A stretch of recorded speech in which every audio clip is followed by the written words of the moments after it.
I would like to welcome the audience. I would like to welcome the experts and the activists that we have present here. So I would first like to introduce myself. My name is Duwaiba Ben Slema. I'm a climate activist and a project manager with Tunisian Youth Impact. Today in our session, Water Scarcity and Gender in Tunisia, experts as well as activists will tackle the water scarcity problem taking place in Tunisia, its causes and its impacts on marginalized and vulnerable communities. The water crisis is threatening the livelihoods of millions of Tunisians because of the water crisis or because of water cuts. People haven't had the chance to drink clean water, to eat healthy food, or even to shower. Farmers are having economic difficulties in crop production. Families, and especially women, are facing issues providing for their families. So here in our session, we're going to talk about these problems because various sectors in Tunisia have also contributed to the overexploitation of water resources. The Tunisian government, especially the Ministry of Agriculture, Water Resources and Fishing, are denying the existence of such a crisis, whereas Article 48 of the new constitution states that that the government has an obligation to its citizens to provide clean water and to sustain these water resources for our future generations. Today, present with us are honorable experts, Dr. Rawda Gafrej, Dr. Shawqi Khalfi, and aspiring activists, Ms. Insaf Abdelmoula, Ms. Ishraq Qalqla'i, who will be present with us. And we will first discuss the question of what are the causes of water scarcity in Tunisia, which will be answered first by Dr. Rawda Gafrej. So, Dr. Rawda, Mr. Shawqi, because Madam Rawda is having technical issues, which will be handled briefly. So, Mr. Shawqi Khalfi, the floor is yours. Okay, thank you very much. I will try to share my screen.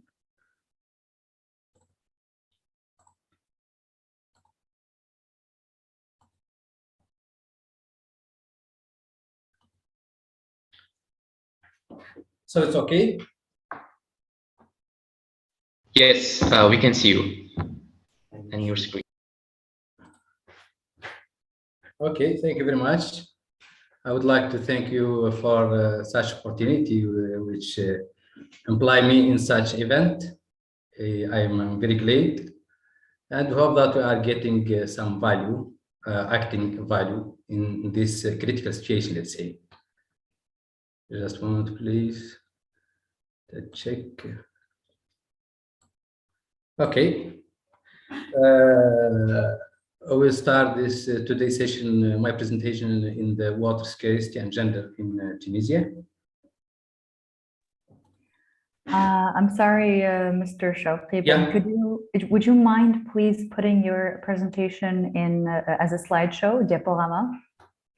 Yeah, it's already in slideshow. Let's try it again.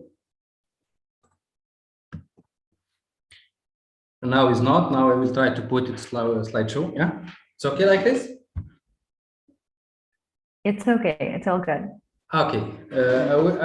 I will start. Like today's session is about the scarcity and gender in Tunisia. I'm very glad to present in such act as part in Tunisia as part of Africa continent, as we are suffering from the same problem, let's say. My today presentation is compound in two main parts. I prefer to start the first part like I'm just making an overview of the water history at my region at the scale of my age, just to emphasize that in 37 or 38 years, let's say my age, that I already felt this changing, this evolution, and I'm like a witness, yeah. And then the second part is about the statement of water resource in Tunisia, Like I will start with an overview in hydrogeological overview first, and then after in the mining activity in Tunisia. But everybody know when we are speaking of mining activity in Tunisia, we are speaking of phosphate productions. Later on, we will speak an impact of the mining activity on the water resource, and we will treat the Gulf Basin as the most important zone in the mining activity. First of all, let's start with an overview on the scale of my age. I say on 30 years, on 38 years. During my childhood in between 1984 to 1999, I remember that water was available everywhere. Rivers were permanently flowing, and the water needs of our person in my hometown were supplied through the active water springs. Later on, between 1990 and 2000, we're just getting some sign that the river have been dried up during the summer and the spring season. In that moment, we was thinking that it was because of a hot season, yeah. But we realized in the meantime, the water springs start to disappear progressively. So people are facing that they have to look for another source to supply the water needs. Then dug wells with a depth about 30 to 40 meters have been drilled. But unfortunately, that later on between 2000 and 2015, we realized that the river have been dried up, but it's not because of a hot season, but this time is permanently, where the water springs have been disappeared totally this time. Even the drilled dug wells have been dried up. So people are thinking to drill a deeper well with reaching the depth of about 150 to 200 meters, just to ensure their water need supply. Then in 2015, in that moment, we realized that the problem is very serious, because even the drilled well with about depth of 200 meters have been touched and have been dried up as well. And then deeper water well with reaching 400 meters have been drilled to supply the water well need. Just through these 37 years, we can realize that the oil, the water scarcity have been given indexed since 1984 with gentle slope, if you see here. Then till 2015, when the problem is very announcing and start to be very serious. And here the alarm is sounding just to act, to stop this. This is, this part is making just to emphasize that we are in 37 years. It's not like, it's not a long period as well. I think that everybody, every person here in the today's session, they are feeling this feeling, like we are witness in this scarcity of the water during the last 30 years, let's say. Okay, then passing to the next part, where we will see the statement of the water resource in Tunisia. So these resources is estimated for about 4.6 billion cubic meters of water, which is distributed in 40%, which is already storage in the groundwater, and then the 60% is mobilized on the surface. Okay, 80% of this surface water resource is localized in the northern domain of Tunisia, where 70% of the groundwater is localized in the south part of Tunisia. Just Mr. Sorry to interrupt your interesting input. It's just that we have 10 minutes on the clock and we have to get the presentation going, if you wouldn't mind doing so. Thank you so much. No, should I stop and complete after? So basically the presentation, we have to read from the presentation so that we have to complete the 10 minutes that we have. Thank you so much, Mr. Shawki. Continue, please. Okay, just by analyzing the evolution of the water resource in 2004, 2006, 2008 till 2015, just here, this is, I get it from published data. Then the surface resource, which is represented in the water storage in dam, in the hill dam and the hill lakes. then is the mobilized resource is estimated to be 2,500 million cubic meter. Then from this allowed reserves, in 2004, 88% already exploited, if you can see here. And in 2006, it's 92%. In 2008, 96%. But unfortunately, that in 2015, we already get 100% of the allowed reserve mobilized. Let's have a look on the groundwater resource, which is Mr. Shawqi? Yeah. The slide is not changing. Could you change the slide?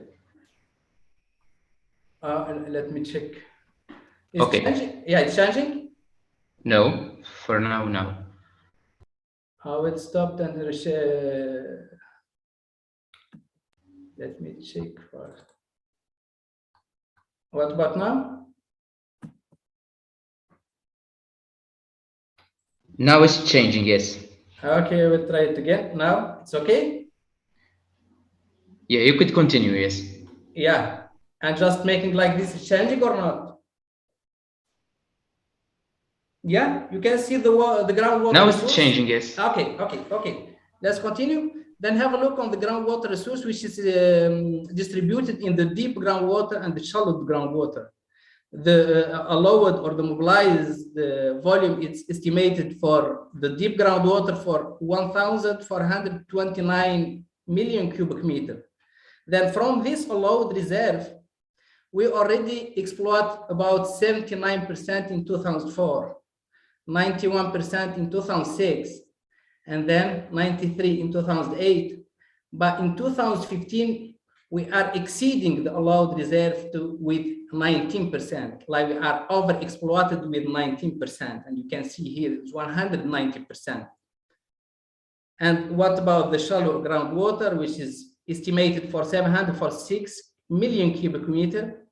We have already started since 2004 for 100% exploitation and reached from 2006, 80% exceeding the allowed mobilized reserves. Overall, the groundwater resource are getting from 2015, we are getting for 120% over exceeding with 20%. This is really, if you are seeing here in this table, like all the faces are sad to very sad, yeah? No happy face, unfortunately. Let's go now to see the mapping of this resource in Tunisia, where the green color in the map showing the potential reserve or the potential resources. The yellow one is showing the medium resource, where the orange is about the limited resource. All these resources are hosted, in mainly the shallow is in the Quaternary series, in the Miocene sandstone, in the Upper Cretaceous, in the Lower Cretaceous, and the Jars. That means this is up to each zone, the context geology of each zone. We will see that we have in Tunisia a lot of aquifer. This may be a good sign if we try to keep it and protect it. Then, based on this, several aquifer, we have some aquifer system that's already shaded with our neighbors in Algeria and Libya. That means the complex terminal, which is a huge aquifer system, is hosted in the Miocene and the Upper Cretaceous, and the Mediterranean groundwater as well, and the huge continental intercalaire, which is already hosted in the Lower Cretaceous area in Jurassic. So somewhat, this is a map which showing the limit of the huge continental intercalaire, which is shaded in the most southern part of Algeria, in the southern part of Tunisia, and is going to the northern part of Libya, where the complex terminal is going like it's eastern, southern part of Algeria. Yeah. Sorry, Mr. Shawqi, could you go to the next slide, please? Yeah. It's changing? Not yet. Yeah, already. I have to make it again, yeah? It's changing now? It's changing, but it's not the map. It's not the map. It's not showing the map. No, now it's text, yeah? Yes. And now is the map. It's good, yeah. Okay, let's see. Then here, this map is showing the extension of the shared aquifer with Algeria, Tunisia, and Libya, which is here in transparent. This is the CE limit, the continental intercalary, which is hosted in the most southern domain of Algeria, in the southern domain of Tunisia, and the northern domain of Libya, where the complex terminal, which is limited with the blue line, is hosted in the Upper Cretaceous and the Miocene, and it's covering, the southern eastern part of Algeria and the southern part of Tunisia and almost the northern part of Libya. Then this is a shared aquifer between Algeria, Tunisia, and Libya. Some word about this huge aquifer. It's called the Northern Western Saharia Basin, which is composed by two aquifers, the CE and the CT. This aquifer is shared on the surface of about 600,000 square kilometers. And this, the CE especially, is considered as one of the largest groundwater systems in the world. And all this is good sign that we have the largest groundwater system in the world. But the bad thing or the negative information that these resources are considered as being fossil, plus no renewable. Then where the present day research is very limited. Here we are facing the challenge to protect this. So in the same map, just now we will see the mining activity in Tunisia. The mining activity in Tunisia. Why I prefer to show the mining activity in the same map, just to highlight or to emphasize the position of the mining quarry in Tunisia regarding the huge shared aquifer, let's say. Okay, when we are speaking about the mining activity in Tunisia, we are speaking about GAFSA, which represents the major part for phosphate production. Then this activity is realized by a national mining company, which is the CPG company Phosphate GAFSA. Then they are developing to extend to another quarry in Meknesi and Srawarten. And then the bad news that there is another company, Chagma Phosphate Company, which they are planning to install a new quarry in Jedien Gasrin. So focusing on GAFSA as the case study, and then later on for the rest, they are making projection to be like GAFSA if you are not acting in the right time. Then focusing in GAFSA, the water resource in GAFSA is mainly hosted in the Segi formation of the Plio-Quaternary formation. This is considered as the shallow aquifer, where the deep aquifer is hosted in the sandstone of the Miocene formation. So basic, when we are speaking about the phosphate industry or the mining industry, everybody aware that this industry is a water intensive activity. Like I'm giving just some example by value. For example, in 2008, the production of phosphate in GAFSA have consumed about 18.5 million cubic meters of water just to produce 7.5 million tons of phosphate. Then just to get information, the ore processing of 1 ton, if we are treating 1 ton of phosphate, we need 5 cubic meters of water. If we are converting, for example,